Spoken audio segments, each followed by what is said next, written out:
a good row, I think. If there's so many pitfalls, you'd wonder why do we all get into it at all. Alice Taylor, how about you? Do you have any sort of definition of a perfect marriage, or is there such a thing? Well, I doubt it, but I think if you can get the first step right, it's very important.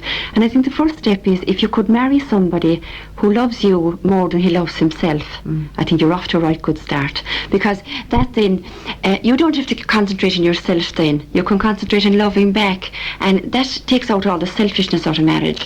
And I think that's the dry rot of marriage. Now, where would you find him is the question.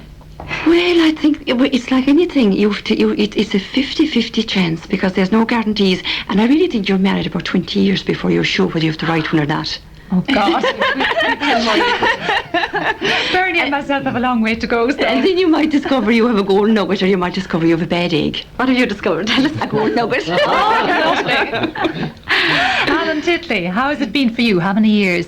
19 years. Yeah. Oh, it's been great, and I suppose, as you're saying, there isn't any such thing as a perfect marriage, but the reason for that is that very few of us are perfect, and the fact that very few of us are perfect, I suppose we have rows with ourselves. It is very likely that we're not everything is going to be smooth with another person either. But I think as you grow up, you begin to realise that that's the way life is. No matter how great a person is, there's always going to be some snag along the way. And also, of course, if we were all perfect, there would be no room for further development, and it seems to me that one of the most important things in life is that you're going to have to grow all the time yourself, and if you keep on growing yourself, then there's a chance that somebody else would grow with you, and that life will continually get better. If it was perfect, we'd be dead. Maureen Gaffney, how long are you married? 15 years. 15 years, so you can talk with some authority on this subject too. This business of growing and changing within a marriage. I would say that's probably the central thing about a marriage, insofar as really I think to talk about a marriage or the marriage is really quite misleading, because I think if you stay married, as most people want to, then I think you're talking about several marriages, if you're with the one person, hopefully. But I think that what happens is that the kind of person you are and the kind of marriage you have at 20 could not and really should not be the same as it is 20 years later. So I think you have to build in from the beginning to your relationship the capacity to be different, both you and your partner. And I think an awful lot of the things that people talk about in terms of marriage relate back to that. Because, for example, people talk in terms of keeping romance alive. It's one of the perennial chestnuts, how do you keep romance alive, And really, if you actually think about it, people really aren't just simply talking about, doll's house stuff like, roses and that, even though they're nice too. But they're really much more talking about the capacity to be surprised and the capacity to surprise. And once you lose that in a marriage, then I think you're really into a stagnancy. I think that's where a lot of the problems start. What is that? The surprise element. If you could define it, what is it? Well, I don't think you can define it, because if you could define it, it would be a surprise. Yeah, it's much more. I think. I think if you look at it maybe the other way around for a minute, I think one of the things that comes up in ordinary common or garden problems in marriage is, I suppose, the awful feeling of being taken for granted. And I think everybody objects to that, and everybody objects to boredom. And I think that being taken for granted is the opposite, of someone thinking, I don't know you yet. This is something about you I still don't know. You still have a capacity to surprise me. And that's really what passion is all about, isn't it? Alan Titley. Maureen mentioned The Doll's House earlier, and there's a wonderful play by Ibsen, The Doll's House, which is about a woman trapped in a marriage, and she's seen to be the perfect person, and she realizes towards the end of the play that she's not so perfect, and she has to go out and, to use the awful American phrase, discover herself or find herself. And when she's going out the door at the end of the play, she says, when her husband asks her about responsibility, and she says, I cannot be a wife unless I am first of all a person. And it seems to me that we have to be. Marriage is not so much about relationship, which is a lovely word. It is about people, and it's not that marriages fail, it's that people fail within them, I think. And so you have to have found yourself first before you can find yourself in a marriage. Yeah, I don't like that phrase, finding oneself. It seems as if it seems to imply that you're lost to some extent, but I think what it does mean is knowing yourself and growing within yourself all the time. In other words, the old phrase that when people get married that they become as one, there's a kind of a truth in that, but that doesn't necessarily mean that there are two half people, because if you're only half a person, you're no good to anybody else. Right, I'd like to come back to that in a moment, but first of all, our phone number, in case you're listening and would like to comment, is 01283 8888, and John has already been phoning in. He says marriages will stay together and will not break down if both parties honour their marriage vows. It's as simple as that, he says. Where one or both parties in a marriage breach their marriage vows, breakdown will ensue. Would anybody like to comment on that? obvious, I suppose. Yeah, but it sounds a bit too simple, doesn't it? I mean, if you keep the rules, you should succeed, but that doesn't always work. It's more complicated than that, I think. And what Ellen was saying there about people developing in their own way, I kind of visualise marriage as a field, and you have a tree growing in there. This tree is growing in there, and then another tree moves in. And I think sometimes what happens is the other tree doesn't put down any roots. It becomes an ivy, and it clings on in the name of love sometimes to the other tree. And nothing will happen to the ivy, but it chokes the first tree. And you know, the people need space. You need to be your own person, to even in marriage, that sometimes the person that clings on chokes the person they're clinging on to. Yeah. Maureen Gaffney, doesn't that happen in a marriage, that sometimes opposites attract? You have what I want, and one can actually subsume the other. Well, that's sort of really part of the process of falling in love, is that you tend to look to complete yourself. In other words, I suppose the way I put it is that I think people marry into their less developed side. You know, in the sense that, say, somebody is very capable of going out and achieving in the world, and they're full of confidence in one respect, but say at another level in their personality, they're very bad at taking care of themselves, or they're very bad at making friends, or that kind of stuff. You tend to marry somebody, that's a very simple example now, and of course it's much more complex than that, but you tend to marry somebody who will complement you in that way. And at the very beginning, that's what largely, apart from the hormones, that accounts for the huge passion that goes on, because you tend to idealise that quality in the person. And of course, what happens then in a good marriage is that bit by bit you reclaim the territory back for yourself. In other words, that person has given you, they're there sort of tied to you, and with that person you have the security to make a leap into the dark, because you have to ask yourself, why is that side of you underdeveloped? And it's usually either because you were reared in a way that your parents said to you, there is only one way to be safe in the world and to get approval, and this is it. And there is another side of you then which you're quite afraid of, or it may be simply that you have never got the experience of that side of your life.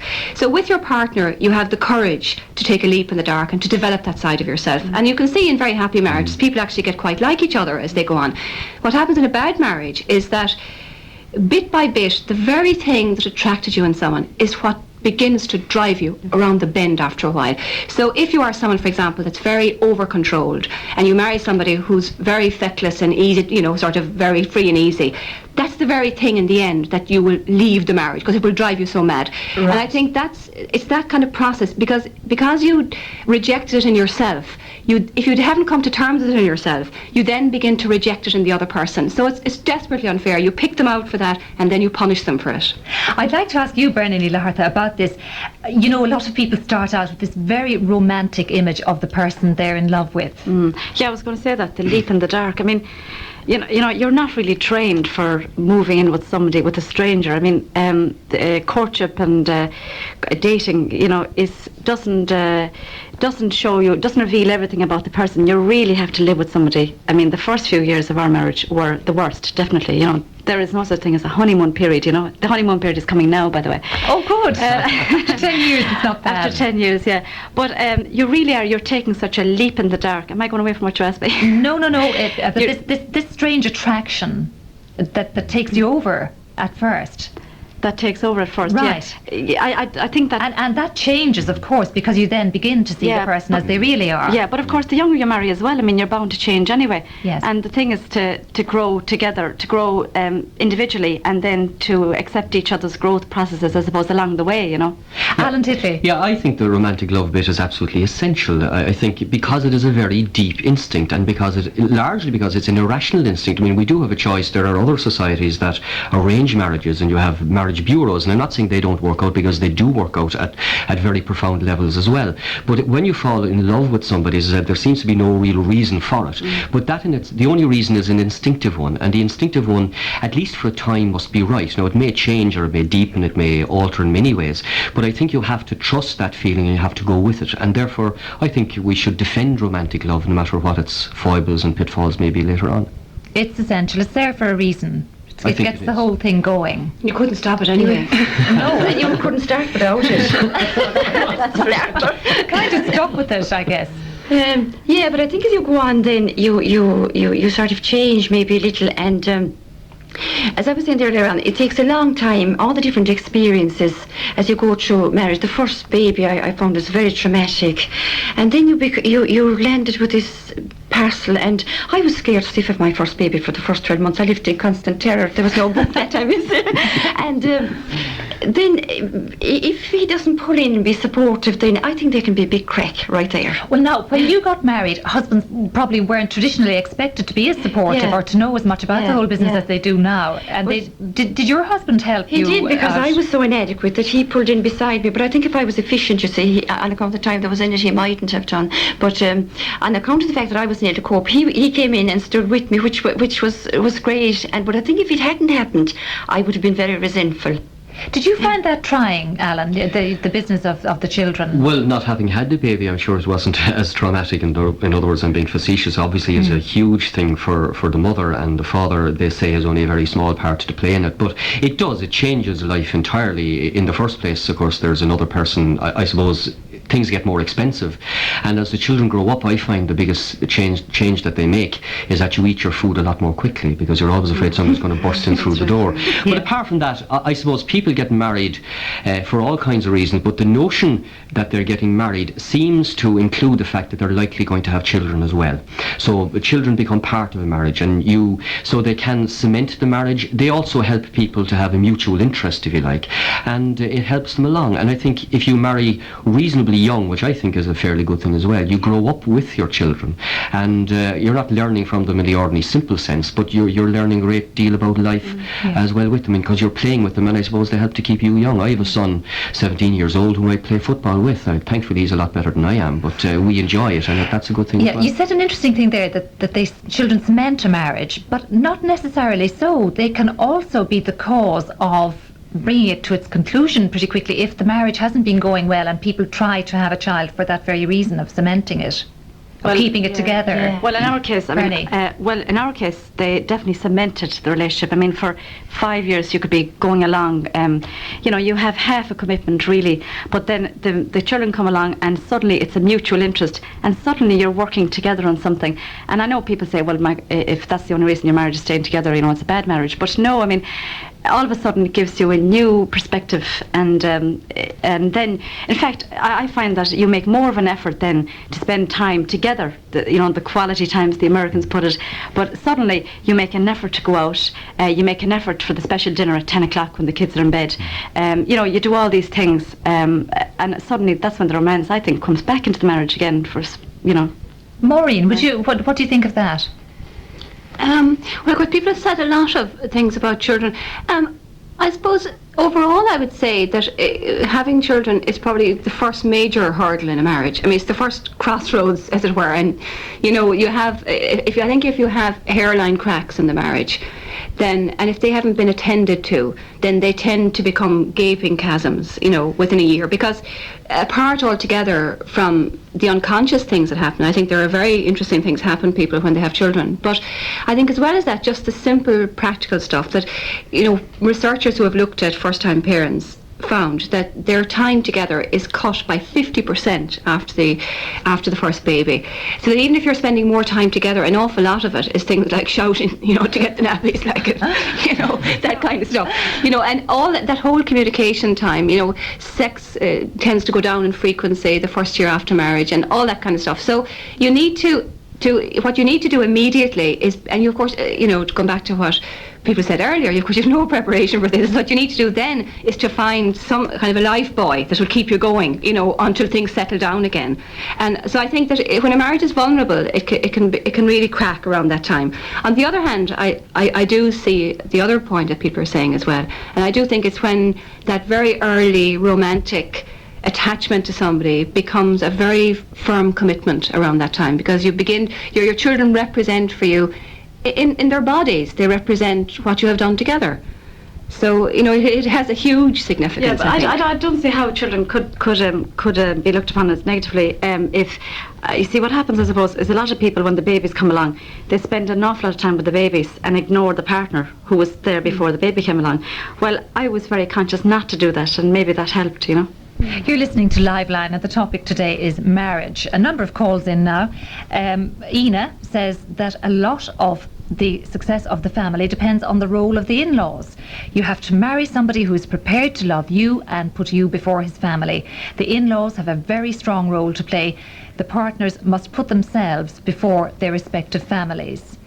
And another call which says the listener surprised her husband the other night.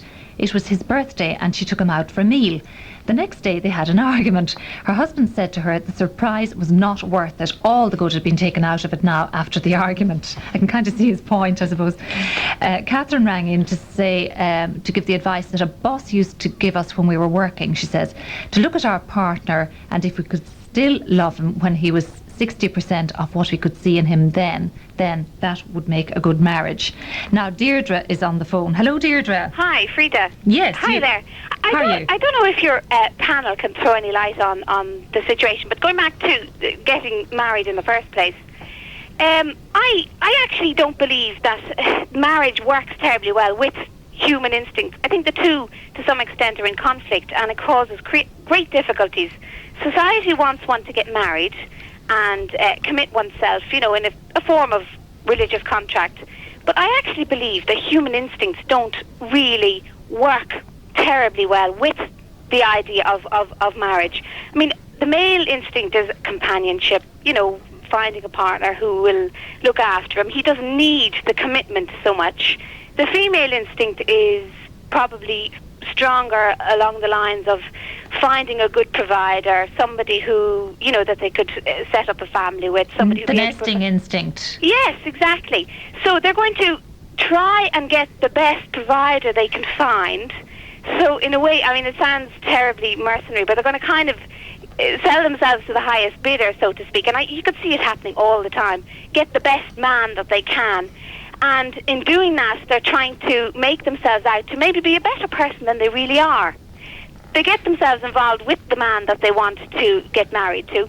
Then they get married, and then maybe the man discovers that they're not the way they were before they were married. In other words, the true person comes out, and that's when, you hear the phrase, oh, she changed once they got married and whatever. Yeah. It's a great difficulty. I remember... What's the alternative? Well, I don't know. I have no answer to it, but I remember apparently there was some Irish priest there years ago who used to advocate the idea of, in Breton times, in France, in medieval times, in Brittany apparently, women and men used to kind of drift together in a relationship. They would get along, they would live together for a couple of years, and then when everything was going smoothly, then they would get married, and then they'd have their family. Are you saying that they were more sure then, having lived together? Well, obviously they were, because, I mean, the shock of getting married and suddenly adjusting to living with another person all at one time, I think is too much, really. What did you do yourself, Deirdre? Well, I was actually living with my husband for a couple of years. I'm not advocating that is necessarily a good idea, but it happened in my case, and I am so glad that we did actually get a chance to get to know each other really well, because the first while after living together is a very difficult time. We got that over with, and then we came to a situation where we said, yes, we'll get married, and that was another fairly traumatic time. So both of those periods of time coming together, I think, is a terrible shock to the system, and can sometimes, not be a great start to your future life together. Right, we'll see if the panel has any comment to make on that. I noticed that Alice Taylor's eyebrows shot up there at the beginning of your conversation. I am not advocating anything. I am just saying, I don't believe that. I believe that to some degree, human instincts and the society contract of marriage don't gel together terribly well, and I don't know what the answer is.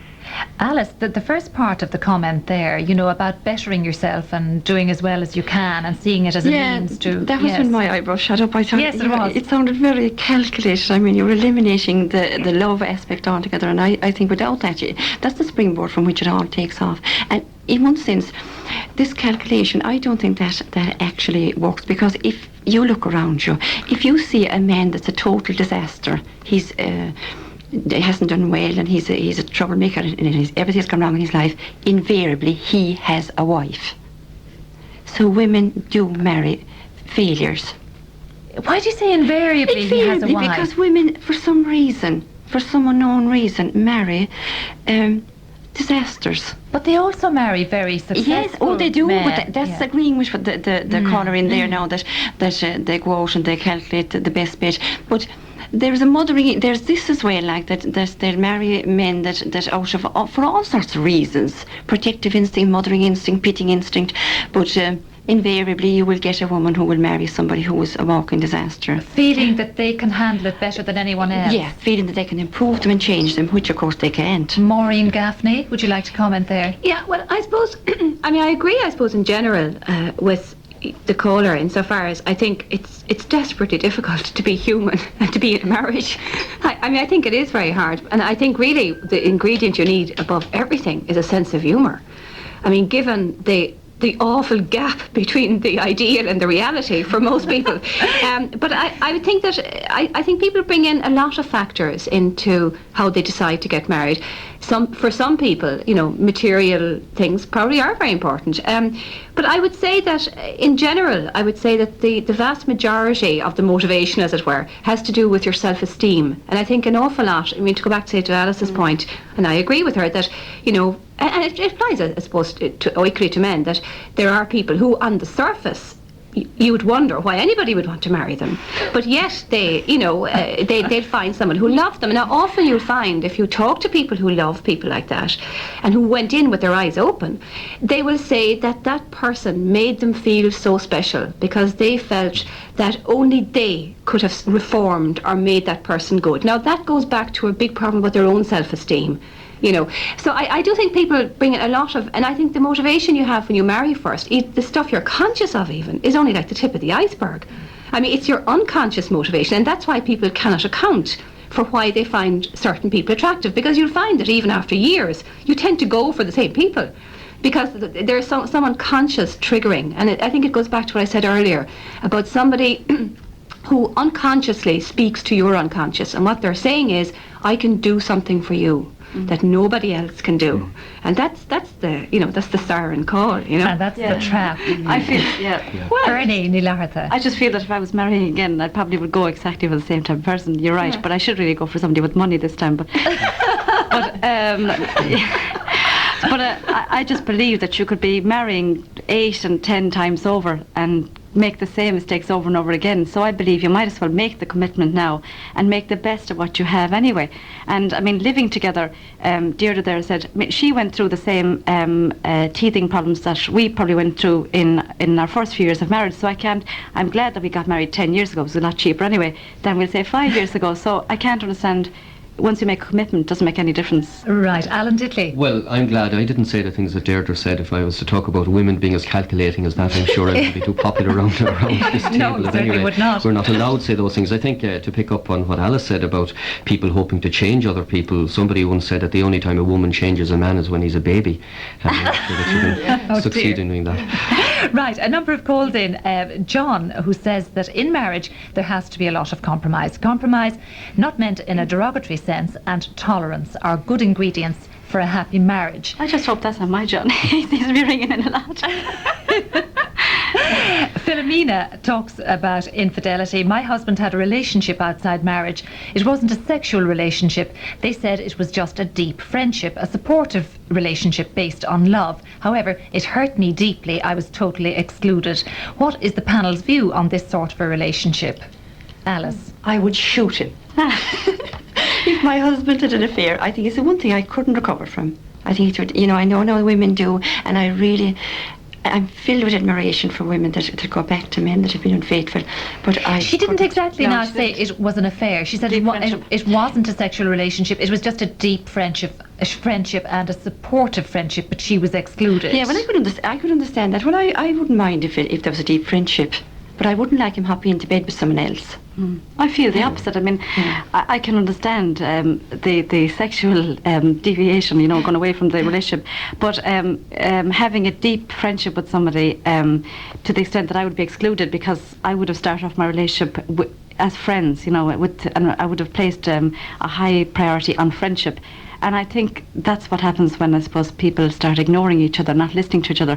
I think that would be the warning sign to me. Well, listen, pull up your socks. You better start listening to this guy and, spending more time with him. Right. Micheough McGeough is on the line now. Hello, Micheough. Hello, Freda. How are you? Well, You have a point to make. Yeah, I was interested. I just came in halfway through the programme. While your panel are talking there, I think there's a spiritual aspect to the whole marriage relationship that is intrinsically important. Maureen mentioned commitment and difficulty and things like that. And the whole idea of a commitment is part of the psyche and the spirituality of the person. I'm not talking about necessarily in a religious sense, but that actually is part of it. Right. You see, somebody mentioned there too about deciding to get married. I don't think that most people actually decide to get married. They are impelled into this relationship because Maureen Green, who has written a very good book on the subject, describes how most people marry somebody who is either very similar or diametrically opposed to their opposite-sexed parents. That means that Mary marries somebody who's either very like her dad or very unlike her dad. And there's an impulsion in people to look for this, to have this need satisfied. It's a subconscious or an unconscious need. Right. It's tied up. The Enneagram describes it very well again too in another area where our parental influence affects the choices we make in our married life. Right. We take the spiritual angle of the relationship first, Micheough. I'd like to ask Alice Taylor about that. Yeah, I think that's vitally important. Can you explain what it means, Alice, to you? I think it would mean that you would have the same values. I'm not talking about religious values now, but basically the same values in life. Not to be the same type of people, but that you would feel now that there are certain things that he wouldn't do, basic good, that there's a certain line over which he wouldn't step. And I think he should feel the same with you. So I think that's very important. You should have a security that there were certain areas that he wouldn't violate, and that he could feel the same thing with you. Do you think in a way that all stems from marrying somebody of more or less the same sort of background as yourself? Well, not necessarily. I mean in terms of values now, of codes of behaviour. Yeah, well, maybe, but not 100%. I mean, you could get somebody from a very different background who would have the same sense of values.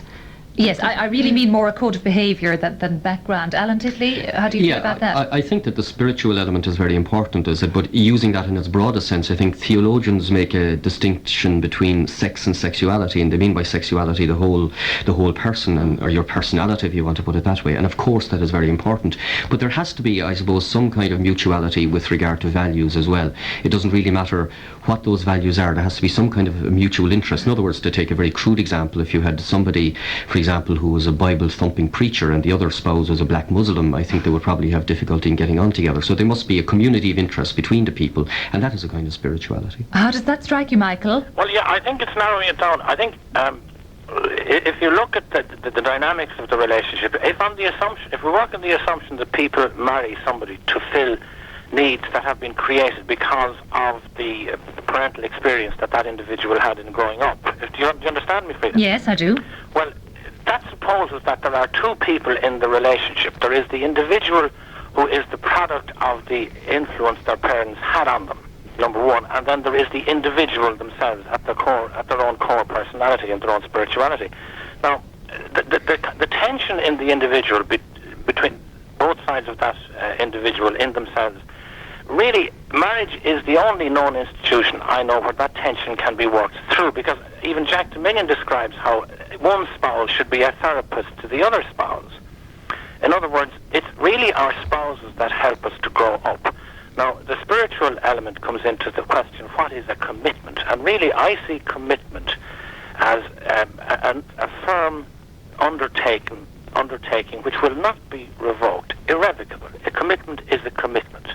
Now, the only parallel I can see to that would be, for myself, and this is my own personal conviction, the only place I've seen this in life is in the New Testament and in Jesus Christ, the carpenter's son himself, because he's the only guy I have met in my life that has actually said, I am committed and I'm going to stay committed. Now, there is a link there between, I'm bringing in a tenuous link between spirituality and religiosity, but I only bring it in tenuously because I respect everybody's right to differ. Okay. Micheál, I'd like to hand over to Maureen Gaffney. You have some comments to make on what Micheál was saying there. Yes, I mean, I agree that there has to be another dimension to marriage above and beyond the ordinary sort of banker's approach that you might have. You know, in other words, that you might look at a relationship and you might say, well, it's making me happy to this extent and unhappy to that extent, therefore I either leave it or stay.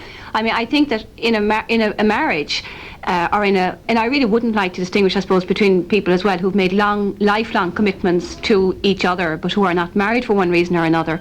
But I think commitment is probably the most problematical concept in the Western world now, because I think we've gone from a society where relationships kept together by obligation. In other words, we were told we had to do it and we felt obliged by this authority to do it. And we've gone from that to a situation where there's now, I suppose, license to some extent, or freedom to decide, and I think that's a huge, or at least a question. Yes, and I think people now can choose, you know, to leave relationships in a way that, say, our parents' generation couldn't. But I think that what's really difficult now is to have some meaning in your own life for what commitment means. And I think that whole idea, I mean, the way I suppose I like to think of it myself is that you cast forth, you know, you're in a boat with your partner, you know, and that really you throw your lot in with him and you think, come hell or high water, we're going to stick together. Now that's at least some working definition of what it is. But I think that you really have to come to that yourself in a very personal way. And I think that whole idea of commitment actually is one that we really haven't tackled at all, because I think it's a very difficult one. And of course the partner then has to have the same idea, you know.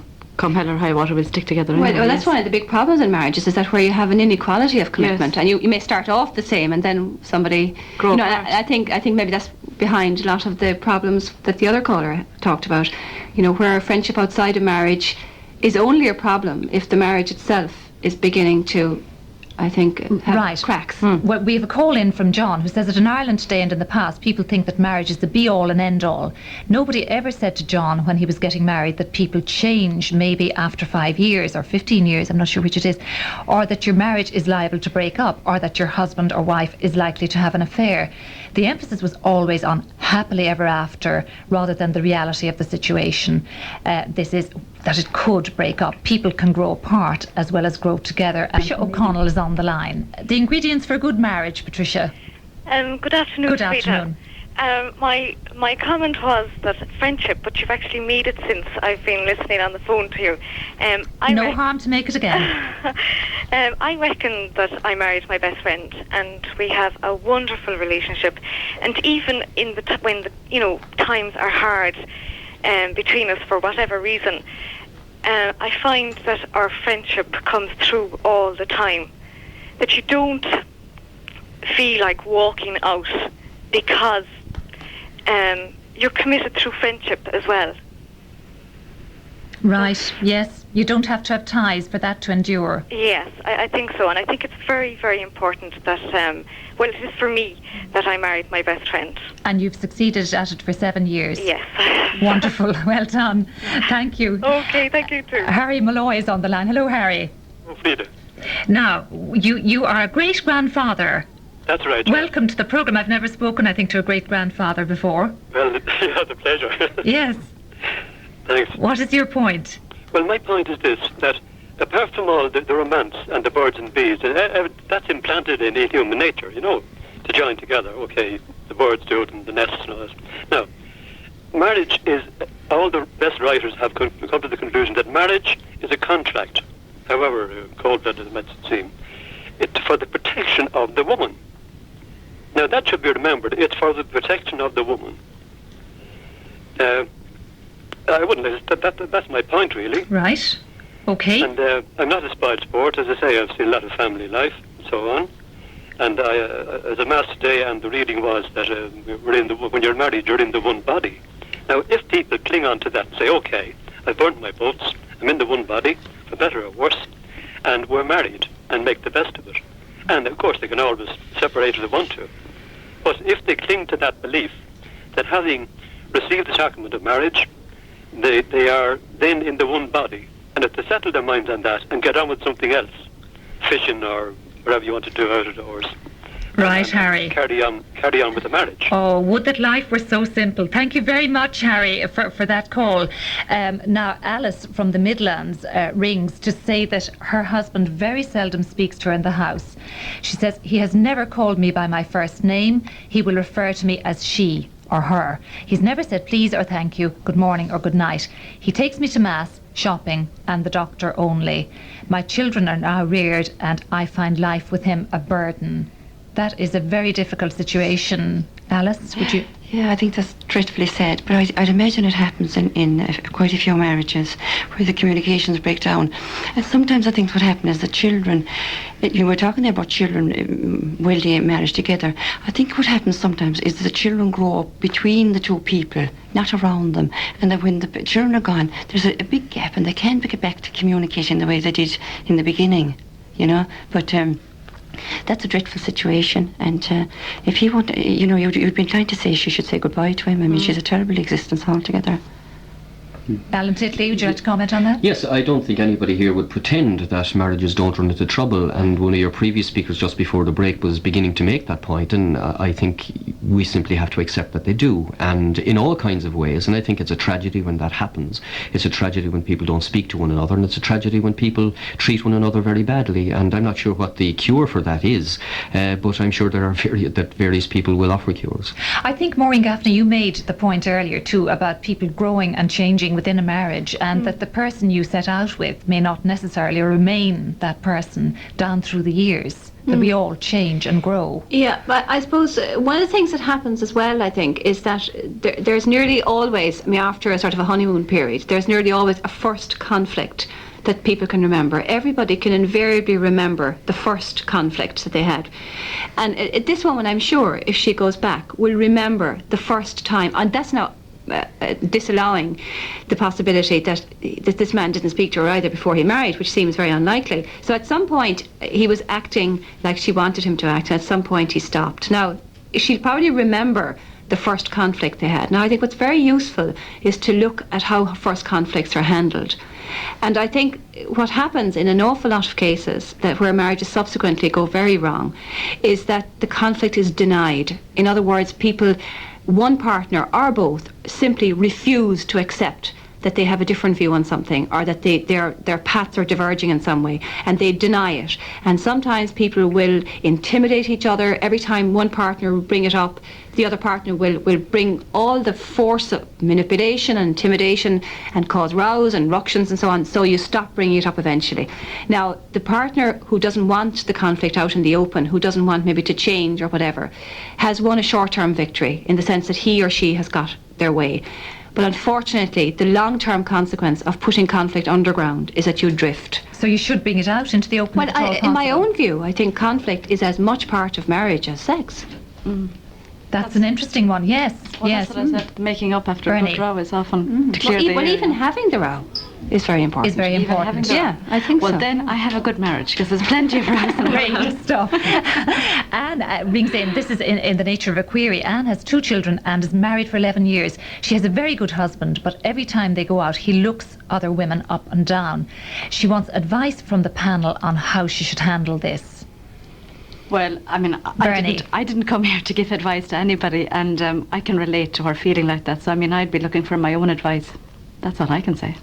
Alice? Well, I think she should be delighted that she's still interested enough to live in the land of the living. It's a town, I think. And what we were talking about there a while ago about friends outside marriage, I think it's very healthy that men have good women friends outside of marriage, and that I have a lot of good men friends as well. I think that's very important. It's very bad to close the whole thing up too tightly. There should be a lot of fresh air left blowed through it. And what she was saying there about, manipulating, I think a lot of emotional blackmail goes on in marriage. And it's an insidious practice. But also, I actually think, I don't know, certainly, I think men are just very delinquent about sex, And I think most men, in fact, never give up looking at women, and they never give up fantasizing about them. Maybe most women don't either, but they don't admit to it, at least about other men. But I think the critical thing is not that somebody is eyeing up the neighbour, or even fondling the the next door neighbour in a sort of a friendly, neighbourly way. I think the critical thing is if they're acting out on it, In other words, if by doing that they are depriving you as their partner of what they should be giving to you in the way of saying you're a terrific woman yourself. But if he's doing all that and also has time and energy and libido to eye up the neighbours, she should be delighted. Yeah, maybe we should get the male view on this. Alan Titley. I thought you were going to come to me, all right. Yes. Well, I think women pride themselves in being very similar to men in many ways nowadays, so I presume that whatever men are supposed to be hiding, then I think women are probably hiding it as well. But I think, I suppose... We're just much better at hiding it. I think the important thing is that one doesn't get over touchy or oversensitive about a lot of things, and I wouldn't offer any advice to anybody, but I think very often when people are beginning to get jealous or beginning to get touchy about other things, it's probably a sign of danger. And so on, we keep coming back to this problem that if there's cracks in the relationship, something is going to show it up, and it may be one thing or it may be another, and it may be very different for everybody. Right. So should this woman make a scene about it? She's probably been through various ways of reacting to that situation. Can anybody say, or just let it sit? I think it's very important that she says, I mean, she should be saying to her husband what she's saying to us, really, in the sense that, not to say it in a punitive way, or you must stop doing this or else, but more to say, this is how it makes me feel. Now, I mean, I think that what she's probably looking for from her husband is to say, look, I still find you the most wonderful, attractive, seductive woman in the world. I think it's probably just her own self-esteem is being a bit rattled by this. Now, if he can assure her, that this is the case. Maybe it hasn't even dawned on him. Well, yeah, maybe it hasn't. Now, maybe, of course, what he will say, back she mightn't want to hear, but she's as well to know it now as to wait until the things go to another stage, Right.